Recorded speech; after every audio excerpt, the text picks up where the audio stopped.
everybody, welcome back. It's the SCB Steelers Podcast presented by Deck Roofing Incorporated of South Florida. And we are very, very proud to be part of the Variety Sports Network. Make sure you give them a shout out. Lots of good college football podcasts on the Variety Sports Network if you're interested in college football. And speaking of, don't forget about our fantasy football league. Ian, give me an update. Where are we on? Do we have any available spots? I think we do still have a few spots. Okay, because let me double check. I know Bill wants in. He DM'd me today, and he's just turned on the show right now. He wants in. All right. Of course, I myself need to sign up. Yeah, you're slacking on that. Mm-hmm. Let me see here.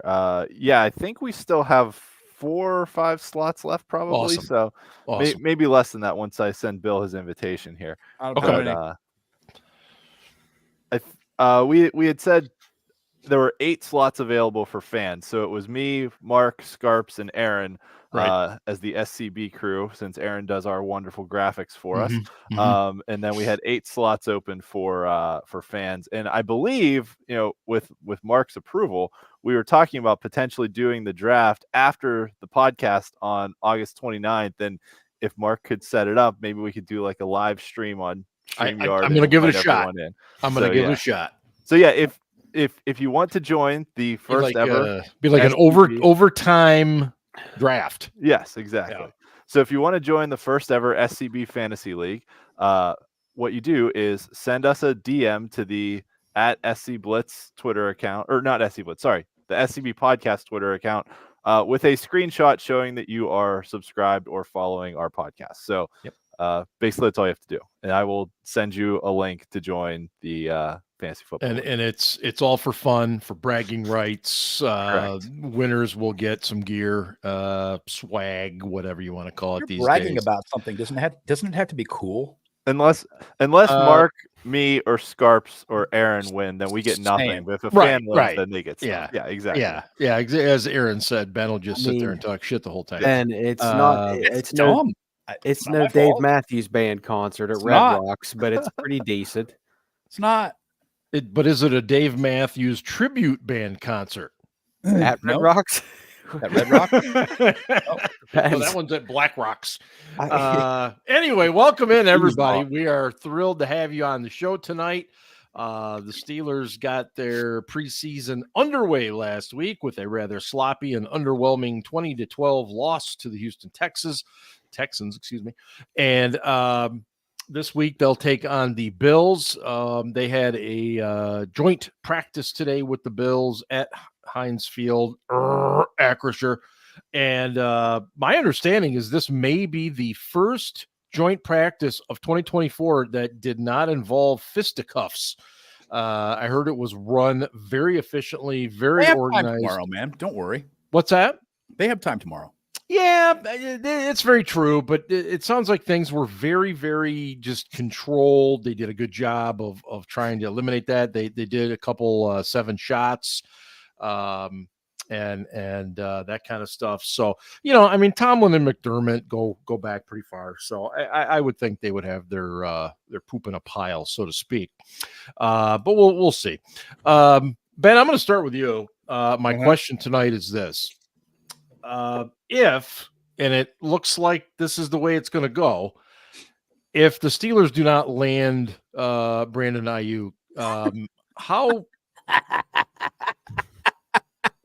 Okay, go ahead. I'm sorry, finish. How big of a, and this is a harsh term, failure is it for Omar Khan?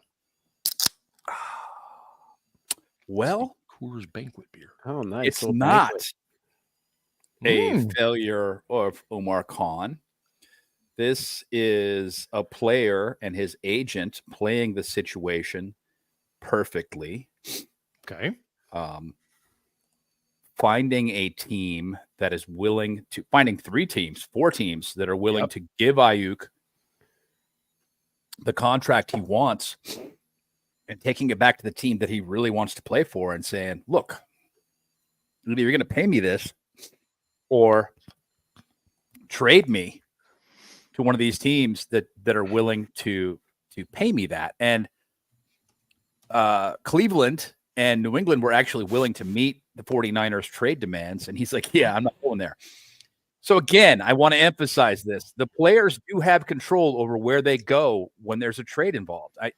Years ago, we learned this with Antonio Brown. I thought so then. I was like, oh, Antonio Brown, whatever. He can say and do whatever he wants. If they want to trade him tomorrow, they can do whoever they want. But if the player's not going to report, the team that is accepting the trade, accepting the player, acquiring the player, will not send the paperwork in to finalize the trade. Okay? So bottom line, yeah, if that player is not going to show up, they're not doing the trade. It ain't happening. But all clear he wouldn't play in Cleveland or New England. All right, Ian, do you see it as, and I understand what Ben's saying, that the Niners, Aiyuk played things very well. They Niners found played teams. Niners got played, in my opinion. Oh, okay. Well, Niners got played by him and his agent. Okay. So, Ian, do you see it as any sort of a failure at all on the part of Khan in this particular situation, or is it something bigger? No, it's not a failure at all. I mean, we talked about this back at draft time, right? That any good GM worth his salt is going to call all 31 other teams and say, what's available? Can I move up? Can I move down? What are you looking for?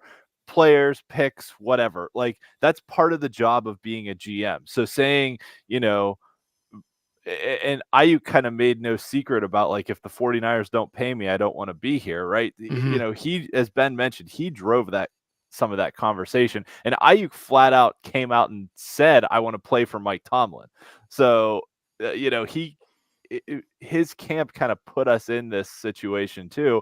And, I'm sure Omar Khan hears that and is like, well, I'm going to send them some low ball offer. I'll send him like a 3rd round pick and we'll offer him like $15 million a year or something like that. Right. Like, at no point has anyone said, anyone reputable, anyone this side of Pitt Bayless, who just makes shit up.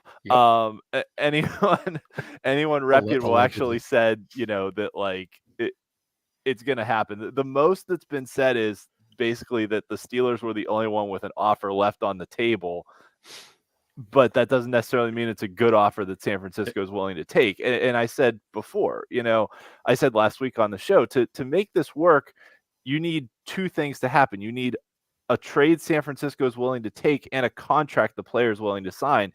And some teams could come up with one or not the other, but it's hard to get both. Or even if it's a contract with numbers the player likes, it might not be a situation the player likes, like Cleveland or New England. So exactly. It's not a failure at all on Omar's part. Okay, so KR just hit on exactly where I was going to go with Scarps. Okay, now first of all, Scarps, you can answer whether or not you thought the IU thing is a failure or not. That's fine. But to this point that KR is making, is it a failure if we go into the season with Van Jefferson and we haven't done anything to that? That's a legitimately good question. Yeah. So I think this is a fault of Omar, and I think and it's because Omar put the team in the situation by trading Deontay Johnson. And Ben, I know you're going to say, oh, he was a troublemaker, is this, that. That's fine. He was. But they didn't have a all off season after we traded Deontay Johnson. I heard from Steelers. The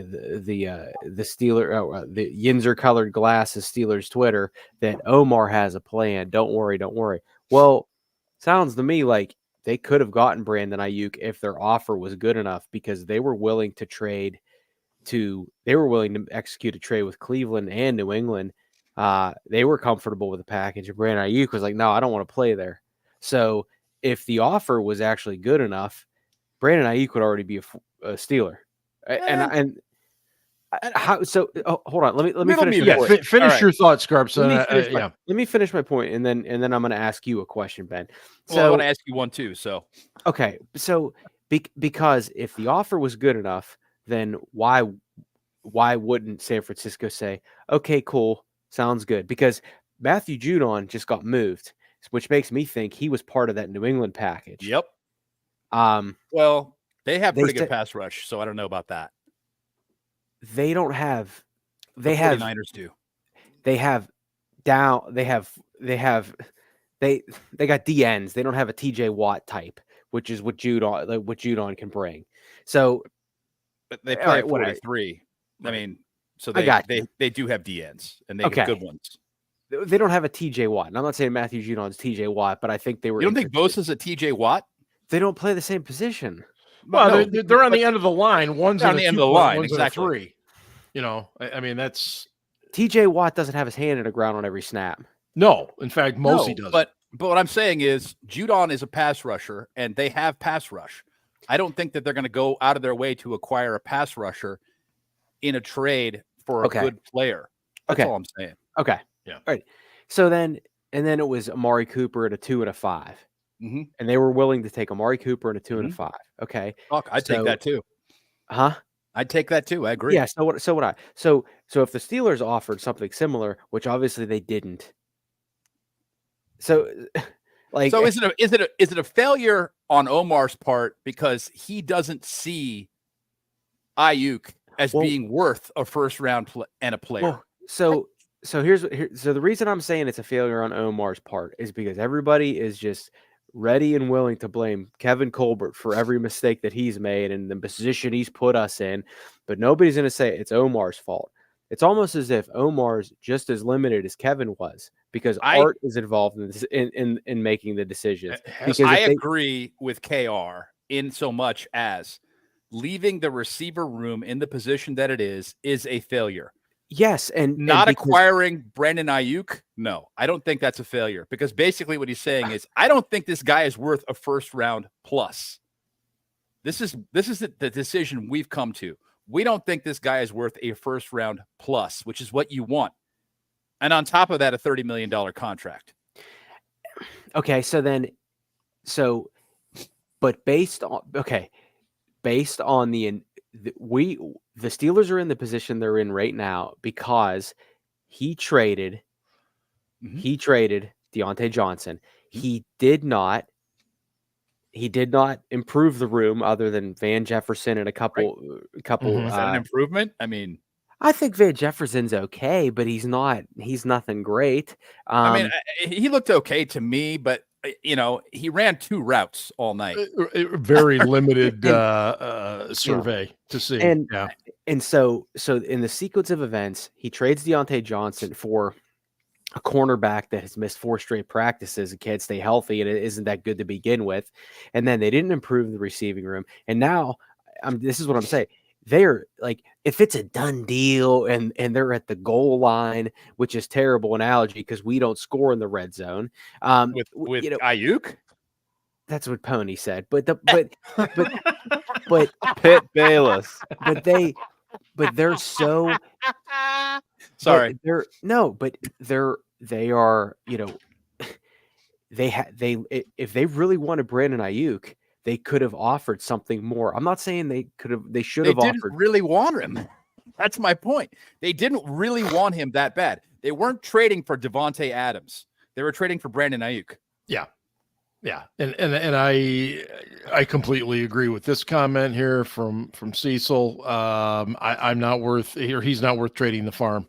And if that's what the Niners expected, it wasn't going to happen. And since they wanted an impact player, and we weren't willing to give him an impact player, Right. They probably were looking for a 1 and a 2, or maybe even 2 1s. And if Omar didn't want to give that up, I don't fault him for that. But he put the team in the position they're in right now and didn't do anything. So this is like we agree on this point. We agree on this point. He had several months to add a respectable wide receiver to that room, and it didn't happen. And that is a failure through free agency or trade, preferably free agency. But it didn't happen. We're looking at 2 very different things then, right? We're looking at the Aiyuk in its here, but then we're looking at the position that wasn't addressed overall. Yeah, KR's global point about the wide receiver room itself is the big picture that we need to look at. The Brandon Aiyuk trade, I tend to agree. The Steelers got to they evaluated the player, They said, this is our plan. This is as high as we're willing to go. That's it. This is what he's worth. And they stayed pat.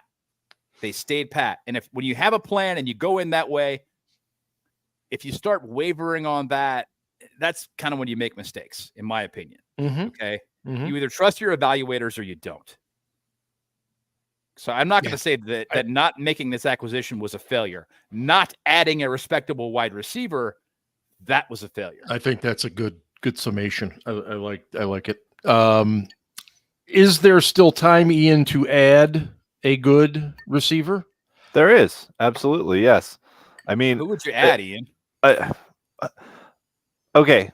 Things happen in the league that you never expect to happen, like True. Joe Hayden falling out of a tree, right? Like, true. Like we never expected Joe Hayden to get cut, but that was so great. Players get cut for cap reasons, for other stuff all the time. I mean, Juju got cut. Granted, Juju has no knees left, but you never know. But the Patriots are taking a net loss on his salary cap from that contract to cut him. Like, they really believe he has nothing left on a team that's terrible. So, like, you never know. I mean, heck, Houston's got a plethora of receivers that they're not going to be able to keep them all. I mean, I would take a John Michie. He's probably better than at least half the guys in our room right now. Did you guys pick up on Bob Pompiani? Pomp is great, man. But I mean, he was so subtly pushing those Texans wide receivers. I'd much rather pick up an X wide receiver than a John Mechie type. Who's just a speed demon. I'd rather. But if all you can get is a John Mechie, at least you got somebody over there that's going to scare people. Yeah, and here. I looked at the Texans depth chart a little bit ago, and I didn't realize it was even deeper than I thought. That's what she said. But wow. I agree. I agree with the position that you're looking for, but fucking John Michie, Noah Brown, and then the guy that I said they should have gotten all along, Robert Woods. They had a chance at free agency last year to do something, and they didn't do it. And then who's I think he was on the Falcons. He's like so buried in the depth chart, he might even get cut. It's like Quez Cephas, wasn't he on the Falcons? The guy that we had too, Smith. Yes, he was on the Falcons. I'm pretty sure. Maybe I'm stupid, but whatever. He had a nice punt return against us the other night. Yes, Sims, not Smith. Sims. No, get him out of here. Steven Sims.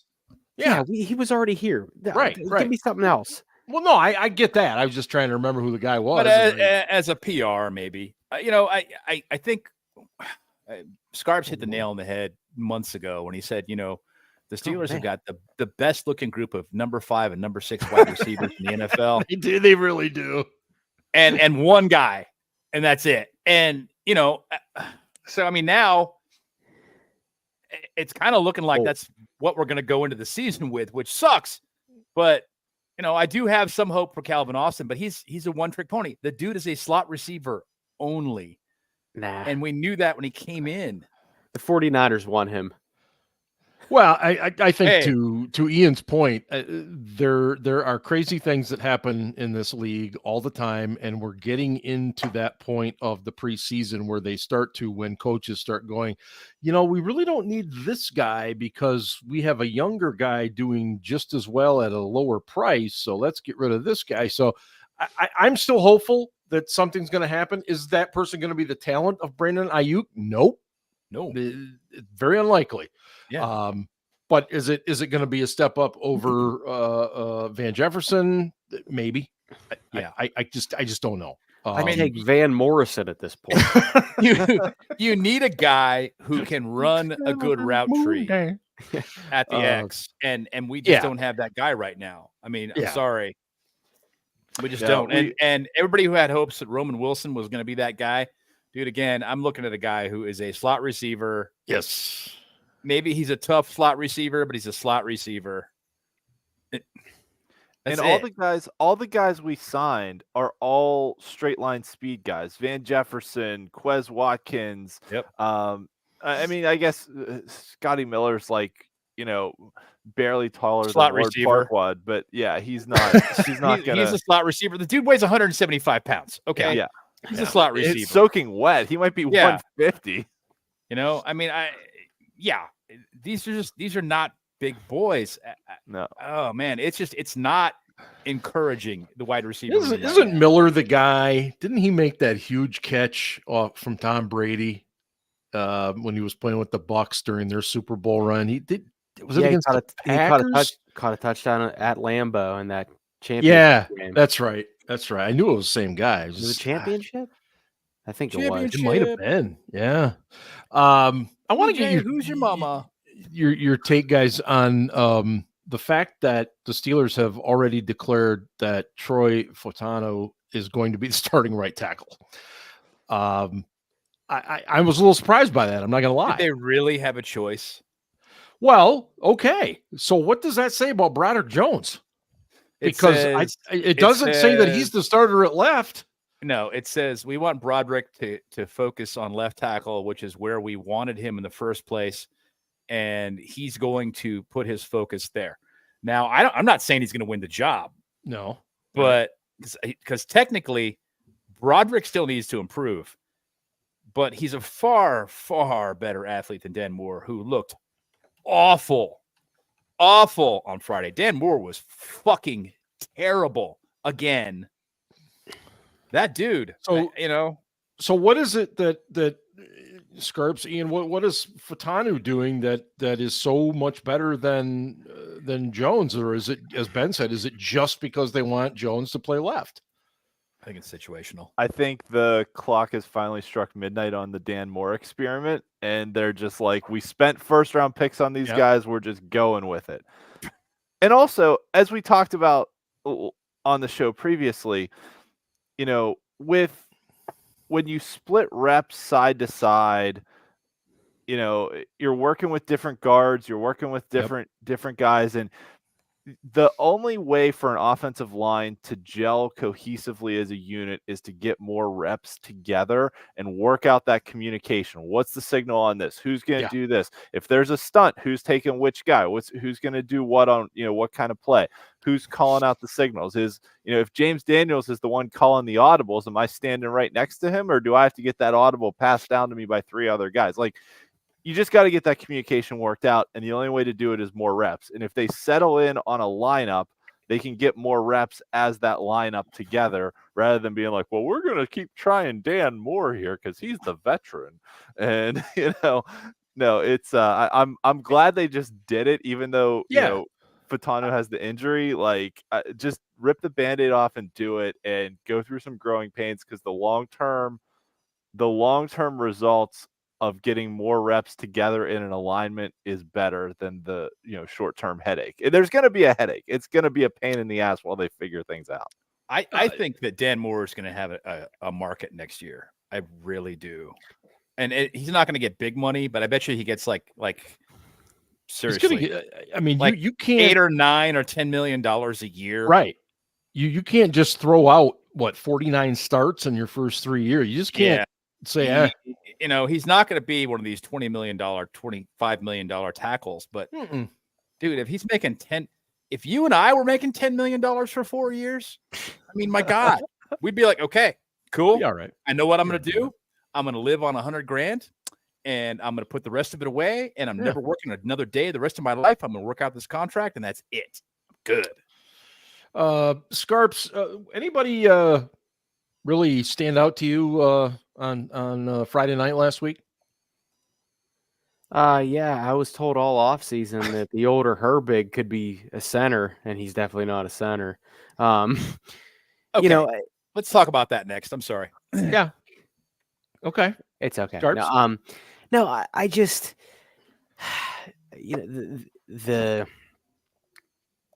if we get into this, great. If we don't, it's fine too. But this is a great example of it's preseason ball. It's going to be sloppy. It's what it is. But this is a reason. This is a reason why I'm hesitant to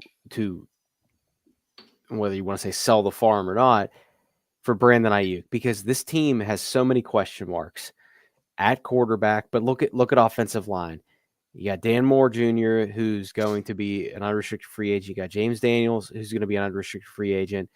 They've already anointed their rookie right tackle, first-round draft pick as the starter, who the Bengals flagged for having bad knees, and he already has a knee injury. Hopefully that's not something that lasts.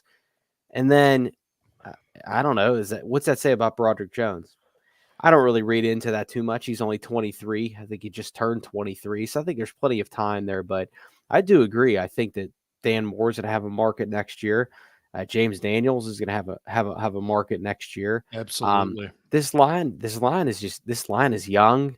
I think they're still trying to figure out who does what best.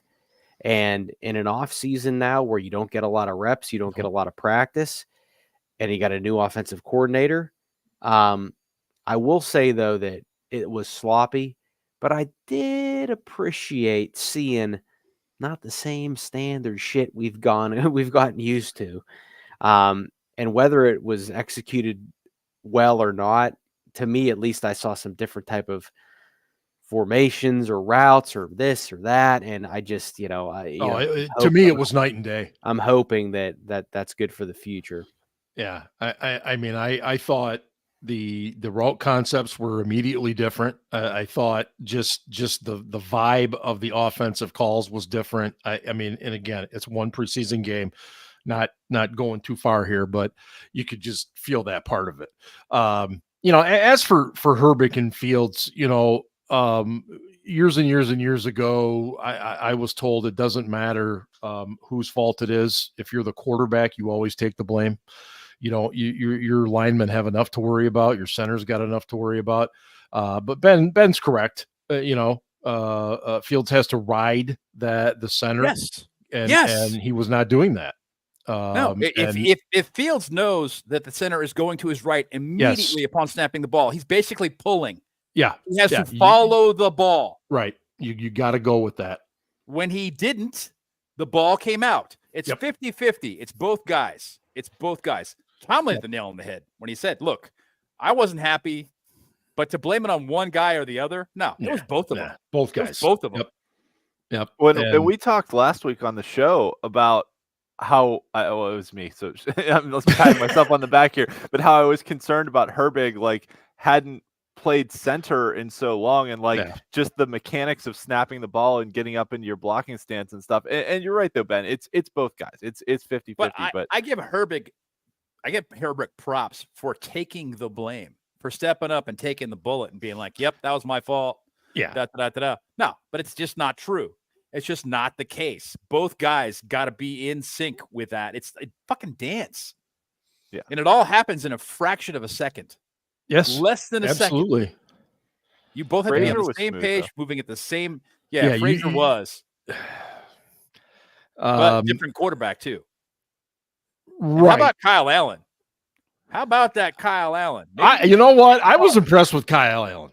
He took a couple of bad plays. The best arm in the world. He doesn't, but he makes good decisions with the ball, and I like the way he moves around. The kid's got some moxie. Yeah, I like him. Very pleasant. I think he kind of solidified the 3 spot big time there. I mean, I'd be comfortable with him the 2, to be honest. I mean, I was like, wow, this is okay. Yeah, he's definitely better than the other guys on the field right now. Holy shit. Well, yeah, agreed. Ben, you pointed out something that about Justin Fields. When he came into Pittsburgh, they kind of told him that we want you to kind of visualize what your most comfortable way of setting up as a passer is, and so they're kind of going back to his Ohio State days a little bit. His footwork.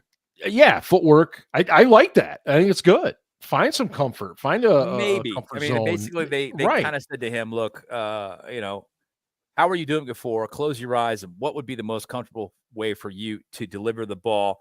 Where would your feet be? What would your stance look like?" Yeah. So he's going back to his Ohio State / first year in the NFL stance and trying to deliver the ball from there.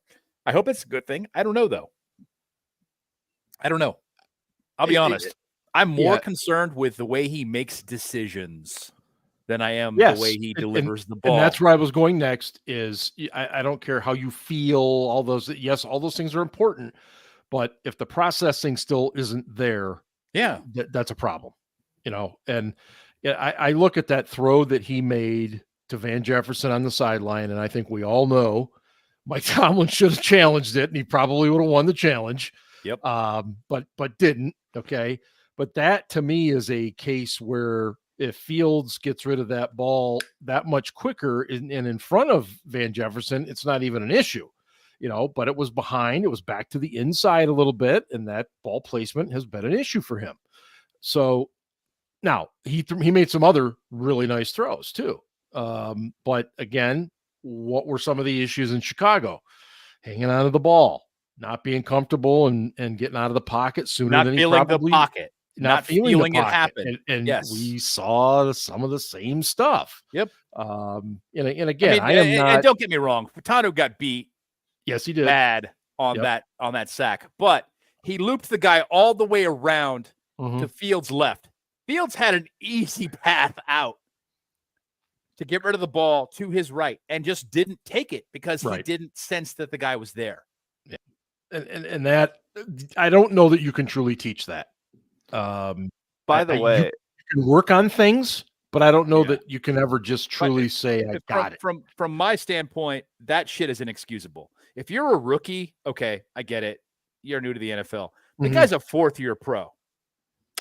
Well, okay, Ian, I'm sorry. Go ahead. I just wanted to say, last week, Mark, you asked us what we were looking forward to most in the first preseason game. Yeah. And someone in the chat said Tomlin working on his challenges. And we all kind of laughed about it. And then lo and behold, he should have friggin' challenged that play. It was Richard. Richard's not here today, but I don't remember who it was in the chat, but shout out to Richard for making that very astute. I thought of that as well. It was spot on. All right. I gotta go grab another beer. Scarps hasn't talked for a while, so I'll cede the rest of my time to him. Scarps is loading the barrel. I can just see. Are you? What do you have to say about Mr. Fields there, Scarps? Whoa, wait a minute. Oh, Ian's in the stream with audio only. I see. Very nice. Very interesting.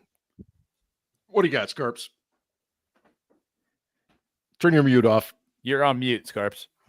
Oh shit! I was just talking. I was just stating my thesis. I don't have anything in the barrel. Where are the dogs, man?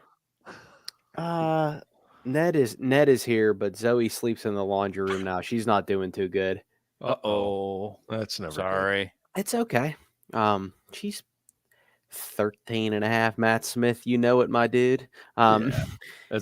She's 13 and a half. She's had a good life. But we all, eventually. We all got to pay the ferryman, everyone, absolutely sooner or later. Yep. I'm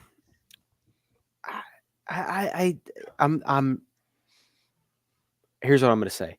The best thing that can happen to Justin Fields this year is to not play any snaps during the regular season, unless it's when we're up 20 points in the fourth quarter, which is never going to happen with this team. But this. If I'm Justin Fields, yes, I want to compete. And it doesn't mean that they can't put him on the field in some packages and stuff. Exactly. And I really do think that Arthur Smith will try to do that. Speaking of Arthur Smith, I got like the Smith Cower working here. It's gonna be immaculate come week 1. But the best thing that can happen for Justin Fields is this is his reset year. He learns from Russ, and at least here's what I'm gonna say about the body language on this team. I think that they're in it. I really do. And over the past couple of years, I didn't think that they were in it. And I don't know if that was just because the quarterbacks were shit other than Mason, or just there just wasn't camaraderie or rapport. But I'm getting the vibe that they're interested in the group. And you see that, even like Landon Roberts, like I guess Landon Roberts elaborated on that when he bumped Fields or hit Fields and there was a fight. he said that early on, like Patrick Queen was like fucking with the offensive line or some shit. They were jawing, and like Landon Roberts was like, "Hey, watch this." So it's like, I'm not saying that like this team is going to win a Super Bowl because I still think they're far away, but like I enjoy hearing that shit. Like that's the stuff that really, really builds teams. So for Justin Fields, I think he's just enjoying this, and there is a narrative on Steelers Twitter, and it's been pushed in the national media that there's some quarterback competition, and that's bullshit. I don't believe it. I think it's just because Russell Wilson tweaked his calf, or that he maybe didn't tweak his calf as much as we thought, and this was the plan all along because the guy's a 36-year-old dude. He's been in the league for what, 15 seasons or 14 seasons now. So people want to make it into something that it's not. And if I'm Justin Fields, I'm like, yeah, I want to play, but you know what? I was drafted to a team that hasn't had a good quarterback in 1,000 years. That I had 3 different offensive coordinators, multiple head coaches. You know what? I'm just going to enjoy this. I'm going to learn. I'm going to grow, and I'm going to go from there. And it's funny because the people that support Justin Fields say that the people that support Russell Wilson have an agenda or have a narrative. Look in the fucking mirror. Well, the people that support Justin Fields blindly have a lot to do with the people that support Kenny Pickett blindly. In my opinion, similarities. It's close. Sorry, the hype train is close. Yes. No, and don't get me wrong. It's all based in hope, and I mean, hope is not a bad thing. It's just that, okay, cool, you're hopeful and you want to be enthusiastic, but don't invest so much in your enthusiasm that you blind yourself to the possibility that guy may have some flaws. Try to be kind of objective, a little skeptical. Okay, he's got some opportunities here. So let's just see if he can get past these. Don't look again. And I would have thought that Steelers fans would have learned this lesson last fucking season when Kenny Pickett and his wide receivers were flawless in the preseason. Fucking flawless. But they didn't. All I'm saying is don't base too much of your opinion on Justin Fields based upon some fucking camp practices. When Scarps made his comment about, I think it was Scarps that made the comment about Justin Fields not playing this year would be the best things for him. Ben, I saw you kind of approve. Ian, my question to you is, what is the worst possible scenario for this quarterback room in 2024? Russell Wilson pulls at Aaron Rodgers and gets hurt on the first play of the season. What? That's worst, right? And Mark said, "What's the worst scenario?" Look, we've all heard worst, best. Sorry, Mark said worst, right? I heard the question correctly. Now here's a guy. I should have known that. Here's a guy. I should have known that Ian was going to be correct and I wasn't. Should have known that. Fuck off, Ian. The reason I say that is because there's a very old saying in football that if you have 2 quarterbacks, you have none. No quarterbacks. Okay. And right now, the national media especially wants to make this sound like there's 2 quarterbacks. Okay. And I don't buy that. I think right now it's Russell Wilson. Now again, if he gets hurt, if he turns back into the sack machine, the turnover machine, then we're back to square one. And in 2025, we're looking at a whole new damn quarterback room again. We're back to square one in 2025 anyways. Both of these guys are on one-year deals. So. Pretty much. So I go back to, does Justin Fields really sitting most of this year, does that truly benefit him though? Yeah. Yes. For his development. Yes. But also you referenced this earlier, Mark, and I think you're correct. I don't think he's going to sit the whole year because let's say hypothetically, Arthur Smith has watched an Eagles game or two and has been like, hey, that 4th and 1 play where they push the quarterback forward, that's a pretty damn good idea. But I don't want my 38-year-old, quarterback with a bum calf out there running that play. Hey, Justin Fields, you're like 24 years old and have elite athleticism. We're going to put you in on this play. Oh, we got to run a 2-point conversion play or a 4th and goal from the 2. Maybe you do a run pass option there with Field. Like, I think they're going to have certain situational plays where they're going to put Fields in the game, and maybe they'll be more run pass option oriented. Maybe they'll be play action oriented to give him more time and a reduced look, like the Jets did with Mark Sanchez when he first came into the league, where all his success was on play action rollouts, where he had 2 looks, a high and a low. Like, he won a lot of games that way, dude. You said 38. I said 36. Whatever. I'm making numbers up. Is he? He's 36, right? 69% of statistics are made up on the spot. 69. Nice. At any rate, you know what I'm saying, though, right? That they're gonna. I think they're gonna have some packages. For Justin Fields, whether it's short yardage running plays, whether it's something else, to get him. I don't think he's going to sit the whole year. I think he's going to be very limited, but I think he'll get a handful of snaps throughout the year. But I still think Russell Wilson playing the whole year gives us the best chance for success. That said, in true SCB podcast fashion, I will now argue with myself. Oh, for God's sake. And you asked what the worst case scenario was, and I said Russell Wilson getting hurt on the first snap. I think either of these guys getting hurt. The other scenario is Russell Wilson leads us to the AFC Championship game and makes the Steelers front office believe that he's worth a long-term big money contract extension. And then they wind up paying him $40 million, $120 million for 3 more years, and he just tanks after this season. And then we're kind of SOL for 3 years. So we're in this 1-year window where anything can happen, but like we're not tied to anything for future years, which is kind of fun and exciting as a fan, that you're like, whatever happens this year is like gravy, but what happens this year has trickle down effects on what happens in future years too. And just real quick segue, just hello to, I see Mark in the chat tonight. Welcome in, Mark. And Spice Creation. Is Spice Creations, is that like a fancy way of saying something having to do with marijuana? Is that what the kids call it now? Spice or something? I don't know. I just thrown that out there. So the Dune fans call it. And I would say, exactly. See? So the welcome in, everybody. Spice control the universe. This is the cheapest this quarterback room is ever going to be. For no, you're right. It is. This is in this so if this era, yeah, for sure. So if are you ready for this hot take? Are you ready? This? And I don't know. Don't say anything dumb. Just a quick sidebar, Scarps. The banter between you and Matt is fantastic. You guys could have your own fucking show. He's my muse.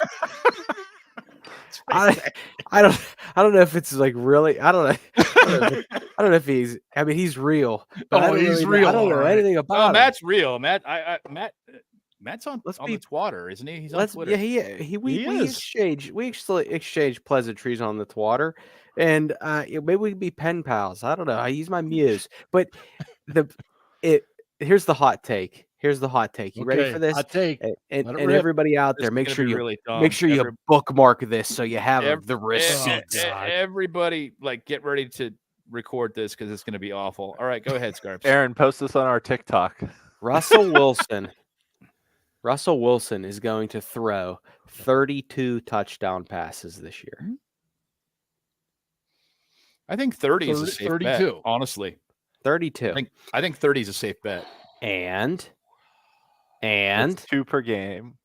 He is going 15 picks. Let him finish. He's on a hot roll here. He is going to force the Steelers' hand into paying him.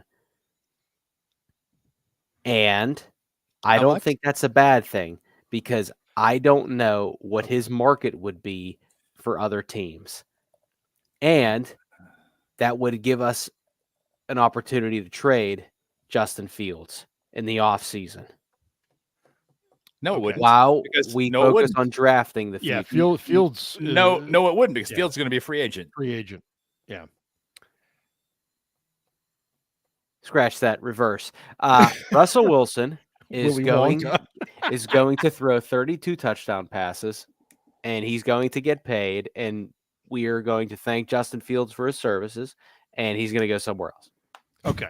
Okay. So, let's just say hypothetically. I'm sorry. I I- thought he had another year after this. I want to That's ask Right. those two guys at the top here that yes, are Matt's above us. correct. We declined the option. my bad. What I want to ask them what they would Forgive think me. of this scenario, because let's just say what Scarps is saying comes true. The market for quarterbacks right now is $50 million a year. Okay, so basically, like Derek Carr in his prime is what you buy for $50 million a year now. $50 million a year. So let's just say hypothetically, because Yeah. No, you're right. Wilson is 36 next offseason. He'll be 37 during the season in 2025. Confirmed, He'll be- Cecil. Yes. Let's just say hypothetically he takes a discount because he's old, and he says, I'll play for 40 mil. But he wants a 3-year deal, and he wants 80 million guaranteed. 3 years, $120 million, $80 million guaranteed. Well, That's what we're talking about. I'm Well, told this is a new regime. And So this is why I brought the question up initially to Ian, because what is the worst thing that can happen? How Maybe would you actually, guys feel about that? but the worst thing that could happen is what he said. He Jesus takes this Christ, team Mark. deep into- Nobody said Kyle Allen was better than Justin Fields. Who is Uh, Mark? Mark Collins, Tom Collins. Is that your cousin? What is happening right now in the chat? Nobody Yeah, said I Kyle mean, Allen was we better thought than Kyle Justin played Fields. well. I'm not saying he's Justin Fields. Different. Not to mention he's I playing like against Justin UPS Fields. drivers. Well, I mean, Justin you Fields- responded to him, dude. That's kind of your fault for doing it. I'm just, Oh, my bad. yeah, pretty much. Yeah, I thought we were supposed to interact. I'm interacting. I'm a very interactional guy. interactional. Irrational guy or Irrational. A bit of both. A bit of both. Yeah. Scarps, to your point about the 32 TDs, the only reason I don't Fun. Well, no, I don't think it happens for two reasons. One, they're going to run the ball too damn much. Yep. And two, I just don't have a real high confidence level in this offensive line yet. And that worries me because of the fact that Russell Wilson can get into some bad habits of bad picks and bad sacks. And can he do 25, 26, 27 like he did last year in Denver of all places where they didn't even want him there? Absolutely. But the key word you just used is yet. I don't trust this offensive line yet. right. They've but been as hang we on, talked about, hang Ben, on, you hang don't on. have time to wait. But this team's not contending anyway, Mark. All right? Mhm. Listen, they've been in flux constantly for the last 3 years. Yeah. And what happens? They start slow. The offensive line doesn't look great. About the middle of the season, all of a sudden they start to gel. They're starting to block better. They're starting to look better. They're starting to play better as a unit. That's what'll happen again this season. By about week 8, all of a sudden they'll start playing better as a group. And you'll be like, oh, you know what? The offensive line actually looks pretty good now. What's going on? Oh, And- wow. and They if- really. if we can steal some wins early, yeah, we have to. Then we have to, because Have to. the last 8 games are a bitch. And The last 8 games are a fucking bitch. yes, So yes, absolutely. The NFL did us no fucking favors. No. And then they're like, oh, yeah, by the way, you're also on Hard Knocks. well, Fuckers. so I just 32 touchdowns, 32 TDs is 192 points. Okay. Yep. I mean, if we want to truly compete in this league, we're going to need to score like probably 400 points. So where's the other 200 points coming from besides, Boswell and rushing touchdowns? So just saying. Guys, we've been doing this a long time. We followed this team a long time. And there's one thing that is always true. We don't have any idea what's going to happen when the regular season starts. Well, we because you don't know really what's gonna don't. happen as far as injuries go. No, So you don't know the injuries. You it- just don't know. we've But- looked at the schedule in April a whole bunch of times and been like, wow, that's a really fucking tough schedule. Yeah. And then a handful of quarterbacks get hurt. or like a handful of corners or wide receivers get hurt. And all of a sudden, the landscape completely changes. And it's like, oh, fuck. Well, in this case, we're going to take advantage of this, this, and this, and we can actually win a game. All right. Well, fine. Ian, I want to go back to Friday night a little bit. What were your thoughts on Payton Wilson's performance? Oh, yeah. I mean, he flew around the field and, listen, he's a rookie playing in his first NFL action. Yep. And as we know, preseason is maybe 75% speed of regular season games. They're trying, but they're not. It's a different animal. It's a different animal, right? Yeah. But I mean, he was clearly, going all out, and he made some good reads on some run fits. He overran some plays, being a little over aggressive. Yep. But I don't mind. I'd rather have a linebacker that is aggressive and overruns things than a linebacker like Devin Bush, who's afraid of a block and will hesitate and step back when a lineman comes closer. Sorry. Let me rephrase that. A linebacker like post-injury Devin Bush, who will step back when a linebacker or a lineman comes at him. Because pre-injury Devin Bush would fly to the ball. But after he was injured, he just lost his mental ability to attack. And you want linebackers that are going to attack. And sometimes even when you overrun the ball, like you make the ball carrier turn back in and the other guys get him in the wash and things like that. So good things can happen from getting upfield and making plays. I'm trying not to use the words penetration or in the hole because Ryan will be all over me if I say either of those. I heard that. At any rate. But like he missed some stuff. But for a rookie in his first game, it wasn't bad. But I know he's also like, a sixth-year senior, has had injury problems in the past, things like that, missed some time in college. But like when he's healthy, the dude can play. And I'm not ready to anoint him a starter yet when you have Landon Roberts and Patrick Queen. But like, he's got a spot on this roster and he can be a contributor this year. So as a first preseason game, I liked what I saw. The arrow's pointing up, but I'm not ready to anoint him just yet. Scarps, what did you think of Payton Wilson? I thought he made some plays. I thought he missed some plays. Yeah. It's the first fucking preseason game. Yep. And I just want to say this, Andrew Filipponi, great dude. He just gets excited. I think, we all do. But he said Devin Bush had never made like as many plays as fucking Payton Wilson made. I can't believe I'm going to defend Devin Bush because he stopped. Sorry. But Devin Bush's rookie season was really, really good. He was all over the place. He had multiple forced turnovers. He had multiple fumble recoveries and interceptions. He scored TDs, defensive touchdowns. He literally his rookie year, I was like, shit, this dude might be really good. And then he got hurt. And then after that, he was changed. He was retweeting videos of cats getting thrown off of buildings and shit. And then pulled the Ricky Waters quote, for who, for what? So I mean, I think Payton Wilson's a great story, and I'm going to tell you this right now.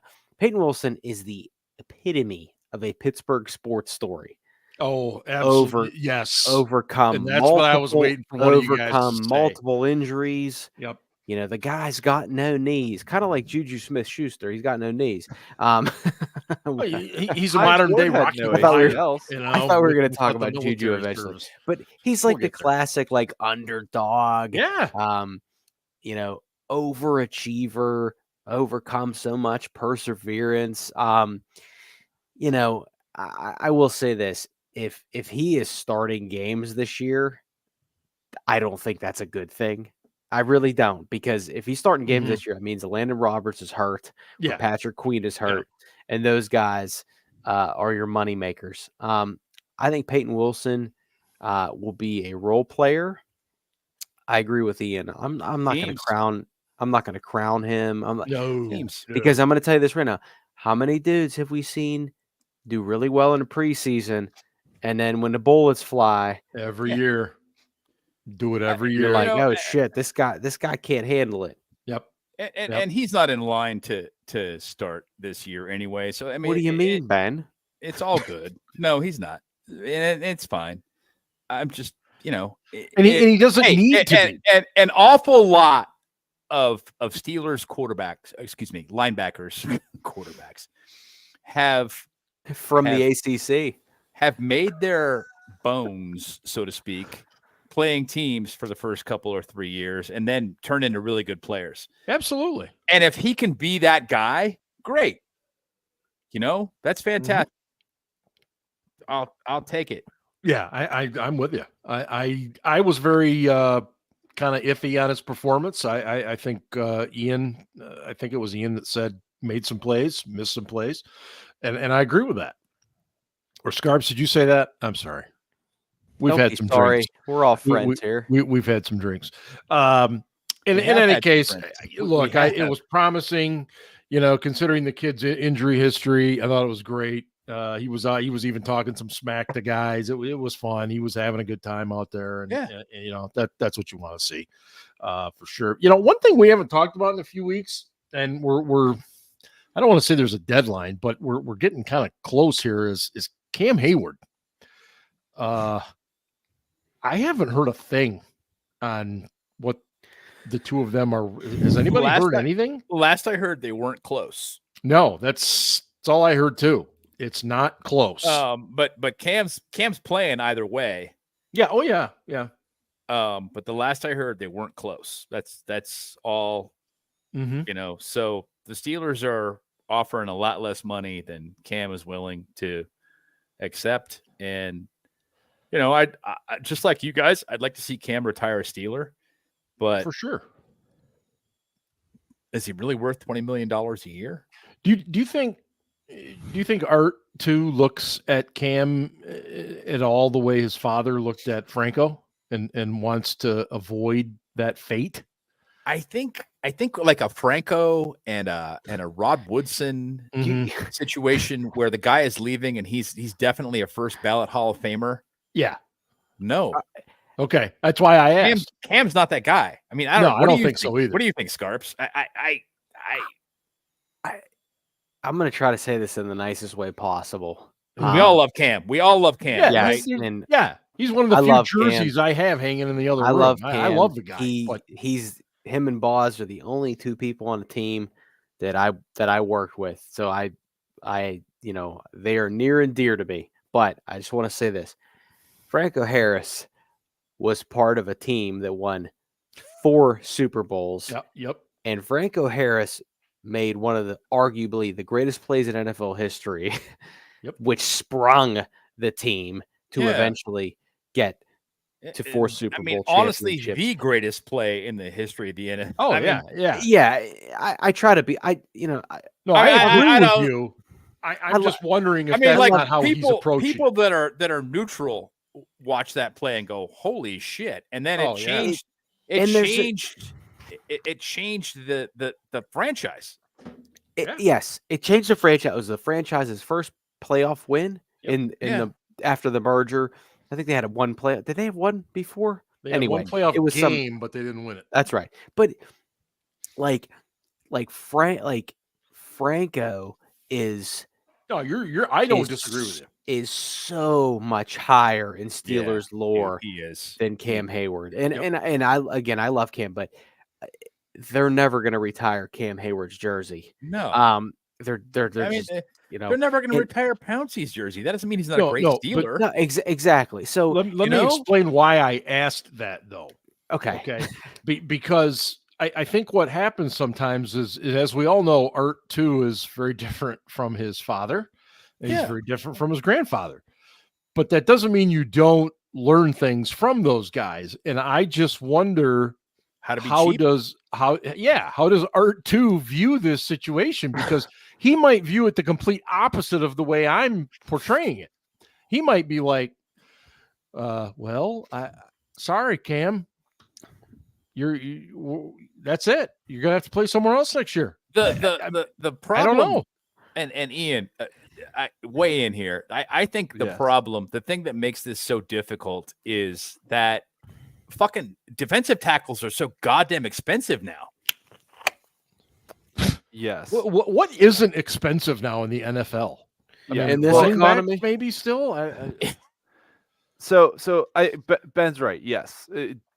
Every position for veteran players is expensive.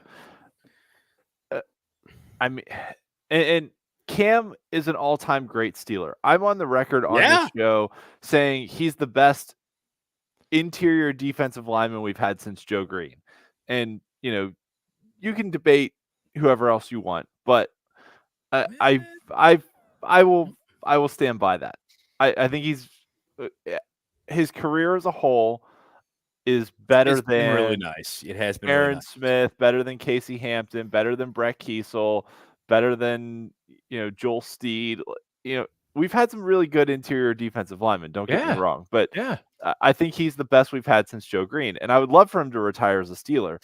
But I mean, at some point, Father Time is undefeated, and you can't break the bank for a player in his mid-30s who's had some injury-shortened seasons lately that you just don't know how much more he has in the tank. And I think, Roethlisberger said this too, that you want to go back out there, mentally you want to go back out there and play, but sometimes you realize your body's like, nope, this is it. And sometimes that just catches up to you eventually. And Ben's last season. Yeah. So do you guys think something gets done before week 1? So good. I don't know, man. I don't know. Yeah. I have. So go ahead. No. What's your point? Go ahead. Scarp, go. Yeah, go Scarps. I mean, I hope this Aiyuk thing ends soon because I think that it's not already over? Well, yeah. I mean, I believe I think he's So that why would he if he was done with the 49ers, why would he show up to fucking practice? Right. I'd be sitting in my apartment chilling. He wants to be there. He wants to be there. I agree. So with that comes business. And I believe the first extension that's going to be announced is Pat Freiermuth. And I think that that's going to piss off a lot of Steelers fans. Yeah. And it's going to piss off Cam Hayward. But I believe obviously Cam is going to play. But I don't know. I don't know what Cam Hayward's future is here. But doesn't Cam, of everybody on that roster, doesn't he understand this is a business better than anybody else? And if Pat Freiermuth does get an extension, he's going to say, hey, congratulations. But sure, he'll be upset by it. But at the same time, it's a business. Everybody says that until they're there. And I'm sure. I've obviously never been there, so I have no idea what I'm talking about. But I cannot wait until Cam becomes the villain and Steelers Nation hates him. Is he close to that? Okay. But I mean, how long think did that last for James Harrison? I mean, oh man, he's a god again. Yeah, he comes back, he gets standing ovations. I didn't say it was gonna last long because people have short memories. Yeah, but that first couple months will be rough. I'll tell you this right now: if Cam Hayward left after next season and signed a deal with the Baltimore Ravens, I would fucking root for the guy. I would. I'd root for him. I can't. No. Yeah. So you said Ravens. Philip here said Browns. Dude, I'm telling you, the guy who's going to the Browns next year is James Daniels. I think so too. Yeah. James Daniels is going to be a Brown next season, playing for like 20-something million a year. And we're going to be like, motherfucking fuck. I just like, and again, I'm not saying Cam's perfect, but like he has done everything you can ask of a Steeler and more. And it just, they haven't been close in years. So if he wants to go to a place that he thinks is going to pay him fair market value and it gives him a better chance to win, and I would understand hold that against him. I don't think it means that he's leaving Pittsburgh. I think he's probably going to make his life there, regardless of where he ends up playing, if he does go to another city. But Yeah, I don't know. Secondary wise, we really haven't talked a ton of defense other than Payton Wilson. Kalon Barnes is done for the season. They placed him on the injured, I think waived injured list, and he had a nice showing. Again, I don't get overly excited about week 1 preseason games, but he played pretty decently. Corey Trice is the guy that's getting a lot of attention. And he got some action. Let's hope to God he can stay healthy. If he stays healthy, my God, what a huge asset that's going to be, because we know he's got all of the skills, he's got the length. But man alive, if he can stay healthy, it's going to be just huge. And they said he's been getting the bulk of the reps with Dante Jackson out this week. I think he's missed 3 or 4 practices right now. I don't think he's going to play against the Bills. The way that's looking, but well, if you don't practice all week, you don't generally get to play in the game. Right. And being that it's preseason, I'm sure they'll take it easy. And why is Aaron talking about girth? Aaron wants to know about the girth in the package of the quarterbacks. Oh, for God's sakes. Aaron clearly has put his kids to bed and is having some cocktails. Ohio State fans are weird, man. Man, it's just weird. I don't get it. He got upset because I didn't say the in front of Ohio State. Well, that's because there is another university there called Ohio University. Yeah. All the Ohio universities suck. Scarps muted himself, and he's probably making a great point. He's talking shit. It's only been 4 years of this fucking bullshit, and I can't fucking unmute myself. Fucking, I don't even care anymore. I'm not even gonna say what I want to say. I'm not even gonna say what I want to say. Oh man. So what are you guys looking for this weekend? They play the Bills. They had a good joint practice today. There weren't any fights. Of course, as Ben, you pointed out, I think they have another one tomorrow. They have a chance tomorrow to tomorrow's fight. The day, baby. Joint practice is usually what Steelers Freak does during our show, but he's not here tonight. Yeah, right. Where is Freak tonight? Where is Freak? Yeah. But I don't. Ian, what are you looking for on Saturday night? Other than no injuries, just continued progression. They're not going to run any complicated concepts. Nope. They're not going to do anything, unique or special. But just I think for the quarterbacks, I saw it a couple flashes out of Fields, and I saw a couple flashes out of Kyle Allen of throwing with timing and anticipation, but then sometimes Fields' timing was way off, and sometimes Allen's timing was way off. And his throw into the end zone, that was just brutal. Yeah. That was awful. That was a bad throw from Allen. Honestly, okay, you're talking about a contrast there. Okay, Fields is way more talented than Kyle Allen physically. All right, so I was just Fields. Making a point. Yeah. When Fields can take some chances because he's got that arm. He can make those throws that are fucking ridiculous into those little tiny windows. Where Kyle Allen has got to throw with more anticipation. He has to. He doesn't have any choice. Yeah. Ian, anything else? And honestly, you just want to see good fundamentals, right? You want to see no pre-snap penalties. You want to see guys making good blocks on the offensive line, guys getting to their spots, guys running good routes, defenders wrapping and tackling and clean running snaps to the ball. And just the first game, and it was the first game, and it's the first preseason game. I don't want to read too much into it, but they were so sloppy. They were. It really was. I watched the game and I was like, did they practice at all before this game? Did you look at Tomlin's face before halftime? He was so pissed off. I was like, that dude wants to publicly execute people on the field before they go back inside. He was the living version of the John McKay quote. I was like, Jesus. Yeah. Christ, I was ready for him in to pull favor. a fucking Woody Hayes and go out and grab somebody by the face mask and start yelling.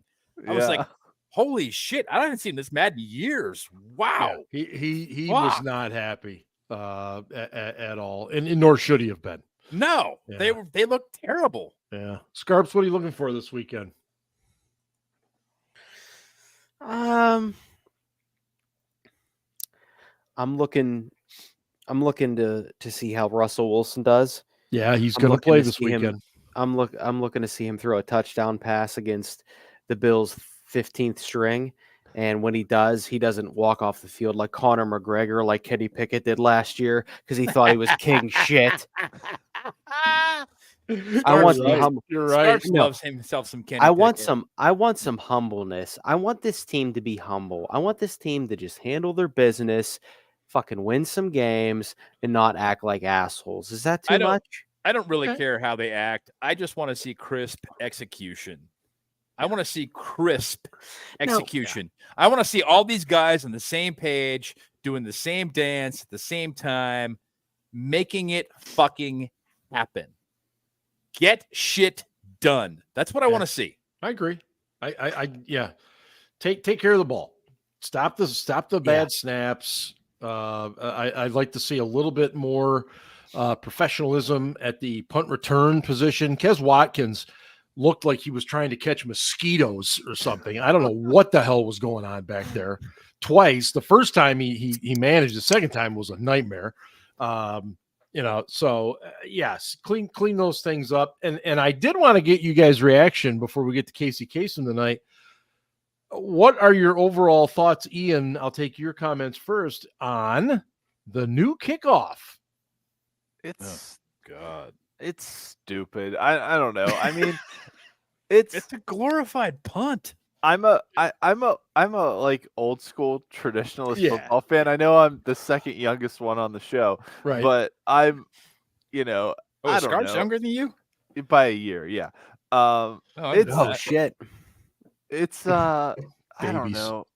It's just it seemed like creating a solution to a problem that didn't really exist. Like they'd already tweaked the kickoff so much, and now all the extra rules of like, well, you can only onside kick in the fourth quarter. Yeah, see, now that stuff I don't like. I still think you should be able to do that whenever the hell you want to do. Make it a surprise, right? And so I was watching the game with my kids, right?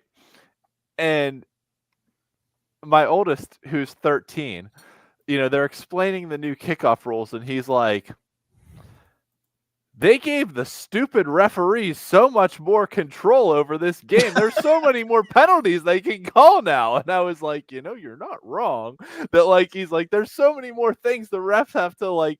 And there were a couple of games last weekend where they botched it too. Yeah. And being my son, he hates referees anyway. So, good. Father like son. Yeah. Setting the standard.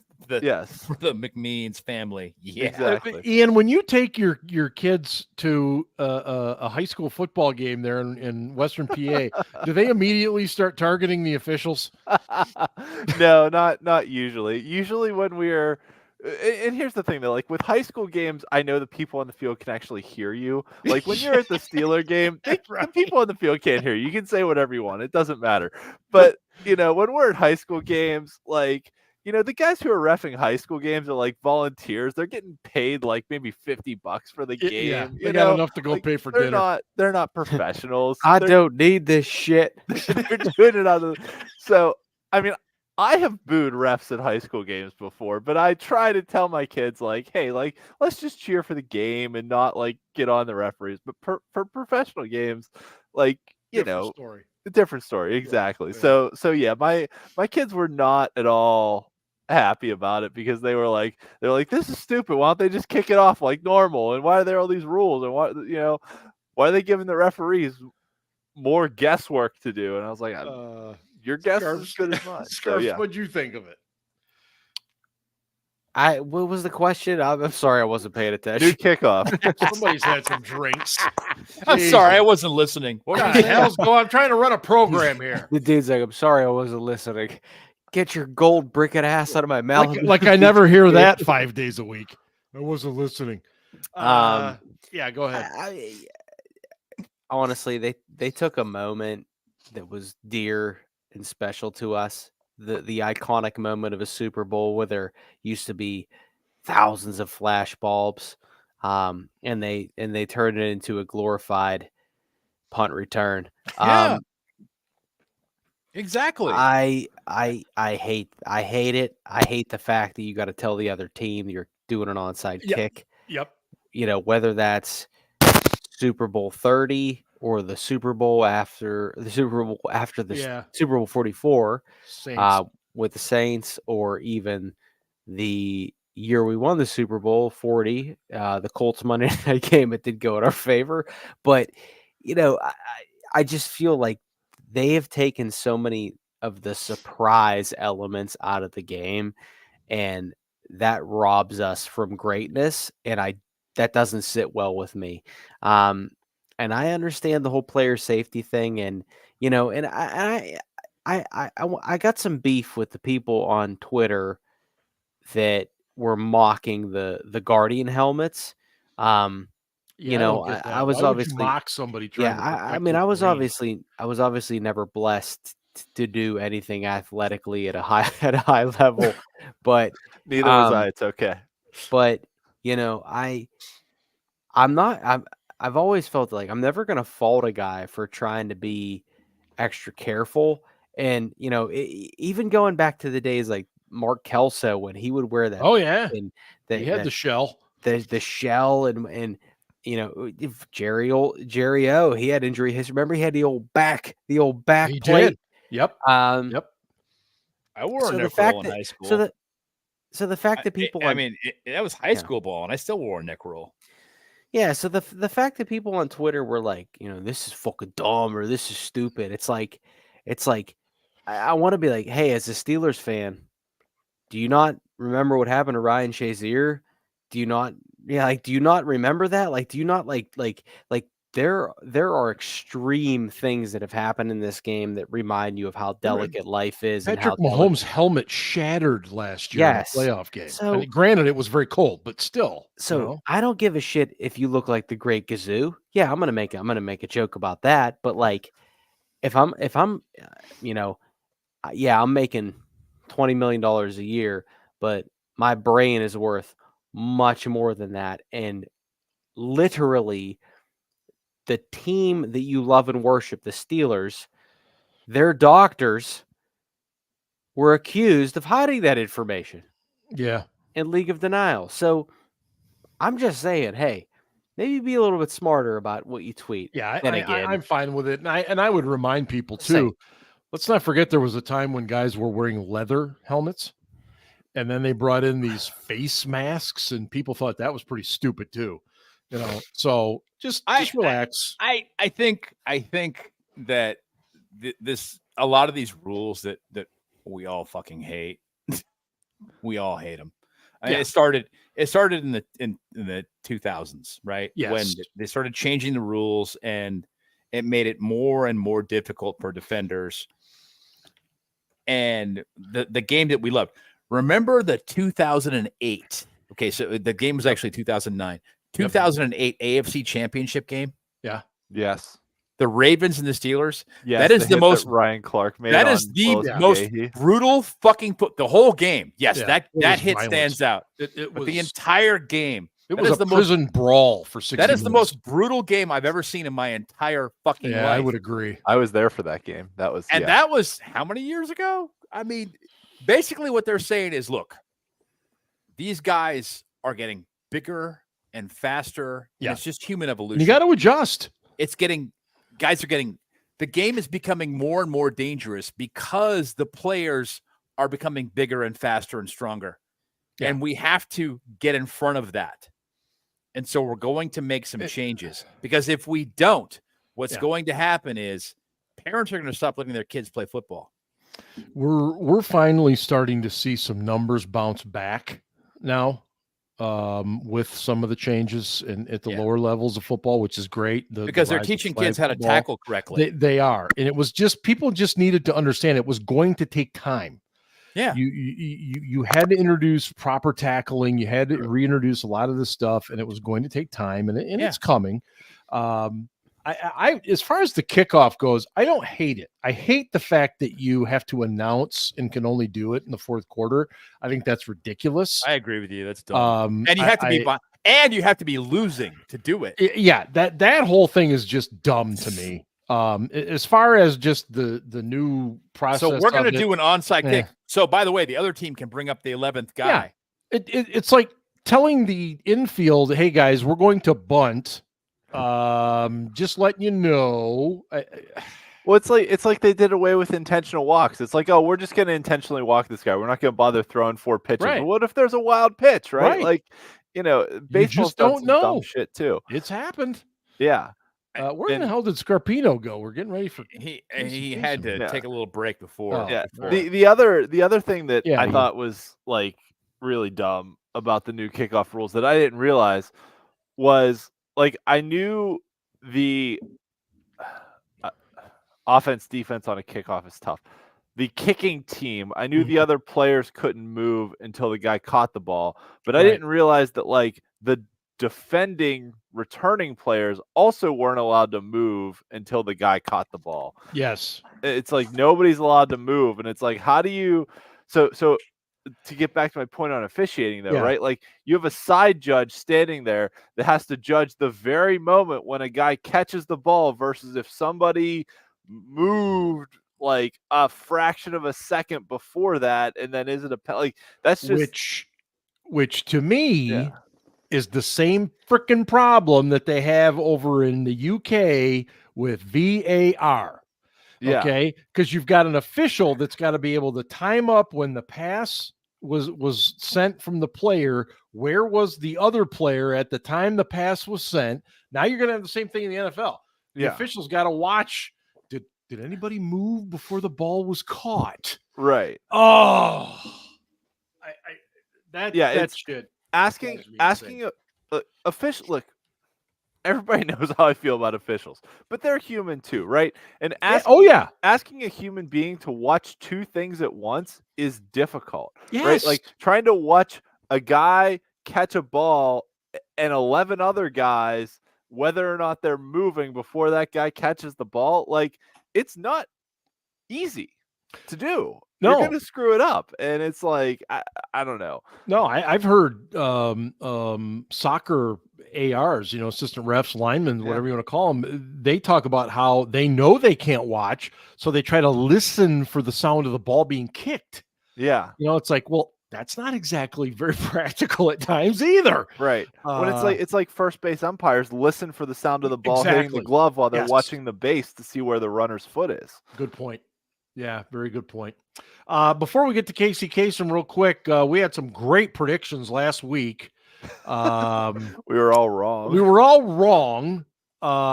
It's the Steelers' home finale in preseason, as next week they will be in Detroit against the Lions. Scarps, what are you looking for on Saturday against the Bills?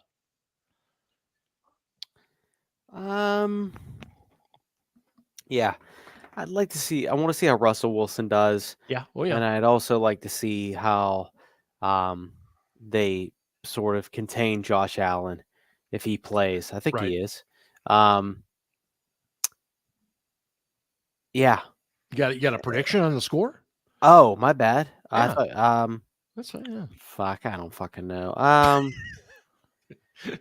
19-12 Steelers. Love it. There we go. Love it. Ben, what's your prediction for Saturday night's game? Steelers 6, Bills 4. Could you just briefly tell us why there will be 2 safeties and how those will play out?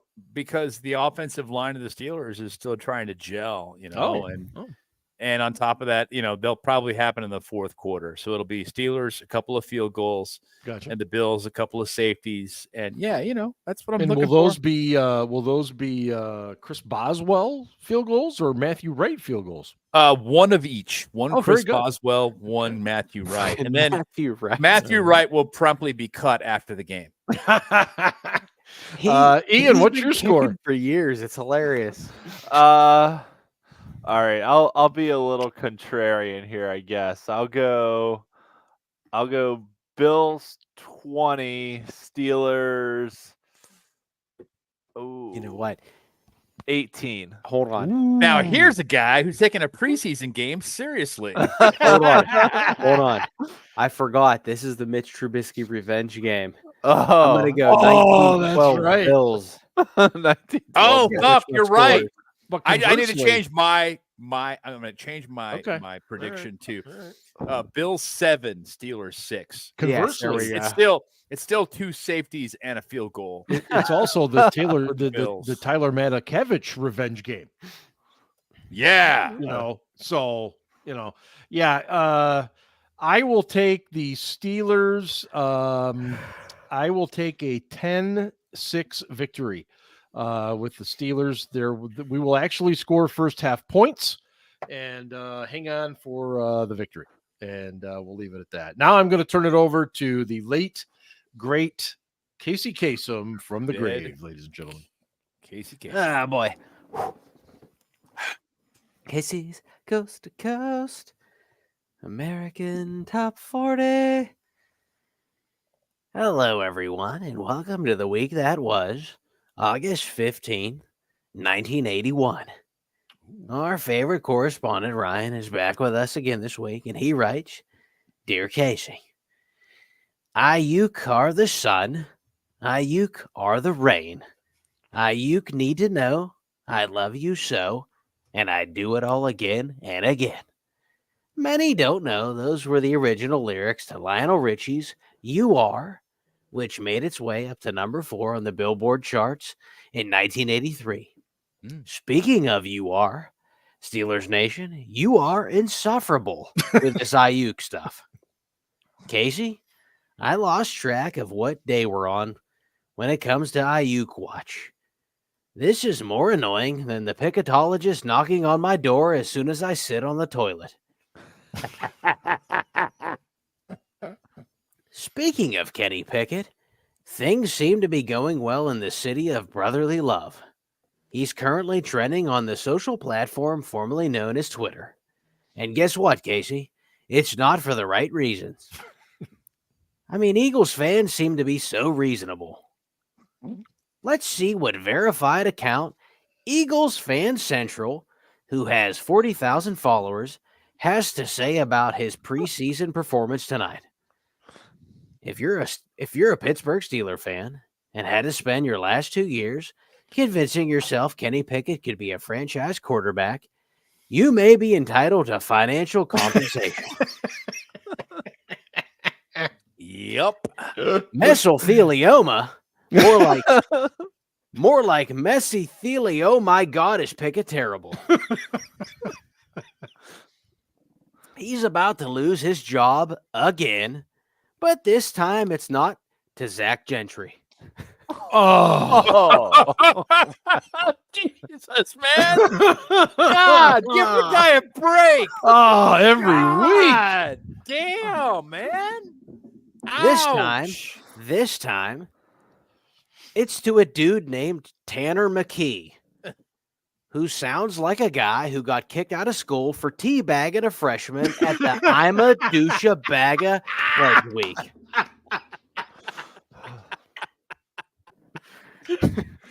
He does. Great. He does. Getting back to Kenny Pickett. Casey, I'm not sure you know this, but Kenny Pickett played football for the University of Pittsburgh, and he was drafted by the Steelers in the first round of the 2022 NFL Draft. He's statistically one of the worst quarterbacks in NFL history, and now he's failing the preseason. How the mid to below mid at best have fallen. Kenny? Kenny, who's crying now? Well, Ryan, keep your feet on the ground and keep reaching for the stars, and keep your radio tuned right where it is. Up 9 spots this week to number 13. Here's Journey.